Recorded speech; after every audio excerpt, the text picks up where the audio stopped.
very quickly, the Ali North debacle that developed the Clinton cartel of death through the CIA cocaine Contra cabal. And so I saw that go wrong. I actually was working inside a deep tunnel inside of Panama in plain clothes for 9 months. And I had to cut my hair, put on my Class A's and Green Beret and go sit behind the SOC South commander who was briefing the new Southcom sync. They don't have syncs now, but they did. And the question was, are we going to go before Congress like Ali North? And the answer was no, we're doing everything legally. We're doing order of battle in preparation. But I saw that at the same time, I was over at Fort Sherman at the Jungle School, and there was another Operations Detachment A team training a bunch of long-haired guys. I knew the captain. I was a young captain. Went on there. I thought it was CIA. It turned out to be DEA. DEA had a Operation Snowcap program where they would train DEA special agents who are like FBI agents and send them to host country Central and South American paramilitary, military, and police counter-drug organizations. So I was a Spanish-speaking military intelligence officer with Special Forces. DEA snapped me up. I left active duty as a captain, went to the FBI Academy because at the time, the DEA Basic Agent School was inside the FBI Academy. DEA and FBI were always going to be rolled into one, where everybody else went to Glencoe, to the Federal Law Enforcement Training Center. DEA and FBI always had a special relationship. And I became a DEA 1811 special agent in 1990. I stayed in the reserves and I was recruited into the Defense Intelligence Agency. And I had worked previously in some special operations activities. And so I was dual credentialed as DEA special agent, a Fed, and a DIA intelligence officer simultaneously. I then went to the Nogales, Arizona, Sonora border for 10 years, but I would also go on Operation Snowcap deployments. And because I was dual credentialed, I could do lots of different things under different hats legally. And I, in 2003, I was called to active duty to the DIA's counterterrorism organizational group. But I ended up running their Global Operations Center, which took me to the White House, to the NSA Situations Center, the CIA, the FBI. And while that happened, I had been extraditing the first Sinaloa cartel leader, Miguel Caro Quintero, brother of Rafael, who tortured and murdered our agent, Kiki Camarena. It's a pretty famous incident. And it turns out that the CIA was there when that was happening and the government was in on it. So early on, I saw that our government was running drugs via the Contras for the CIA. Then I discovered that the DEA, when I became a whistleblower 15 years ago, was running drugs through the Sinaloa cartel in exchange for the ATF guns going south. So I found out that our government was running guns and drugs. And then because I've done a bit of child rescue when Sound of Freedom came out, and I have a similar career to Ballard. He was CIA, went to DHS. I was DIA, went to DEA. Discovered through senior special agent FBI Ted Gunderson's work that the government was also running people and children. So I call that the dark economy of the deep state. And America's strength, its engine, has been the middle class, entrepreneurial small businessman, which has just made an incredible world economy through hard work and entrepreneurism and improvisation. But the dark economy, because the deep state or the intelligence community runs the government now, that's my premise, they have access to international channels through diplomatic channels. They can bring in anything.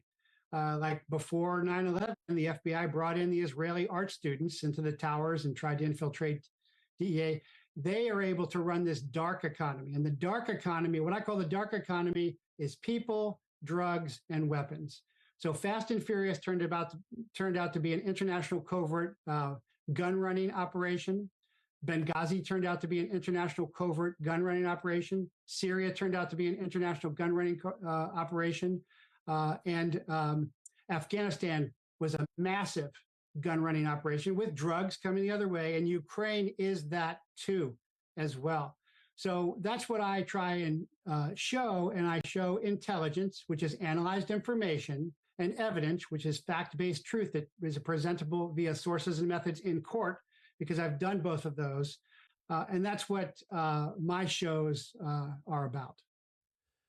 So quite the rap sheet, might you say. I mean, what an impressive background, which is really helpful because there's a lot of people that have a lot of opinions on what's happening right now. But I really appreciate the opportunity to speak to folks like yourself who have been on the ground and saw the underbelly of this. And so when you talk about this, as I would say, the dark economy of the deep state, you know, a lot of people, they look at the US government, and I think people like you and I and your listeners and by my listeners, they see it differently now. But for a lot of the average Americans, they look at the government and think, okay, well, there's some corruption. Maybe they're taking bribes and there's a lot of lobbying from big pharma. And that might be the extent of it, right? But from what you're talking about, and also through my own research, it's really much more like the government that we see is a facade. It's no more real than the puppets in a play, right? It's just to distract us and keep us focused on something that is keeping the attention off of this massive other infrastructure, which really, especially as you kind of put it, it really sounds like our country is being run by an international crime syndicate. And then they're just putting the government out there, the politicians, et cetera, just as it's Plato's cave, right? It's the shadows in the wall to keep us distracted. I mean, is that really, is it as bad as that we're basically, our world in many ways is being run by this giant conglomerate of criminals? Yeah, I think it is. And I didn't start out that way. Like most veterans, my dad was a World War II veteran, and I wanted to emulate my dad, and grew up with that patriotism. And I had a good time in the military. It was Reagan, so it was a buildup. And I didn't really understand all the issues. But then really for me, the changing point was when I was activated for the Second Gulf War at DIA in 03 to 04. And I was actually working with the guys who were looking for the WMD, and I knew them, and they're like, nope, there's nothing there. And at the same time, my informant was kind of left out in the wind. And so he went to sue the administrator of the Drug Enforcement Administration. It's administration, not agency, by the way.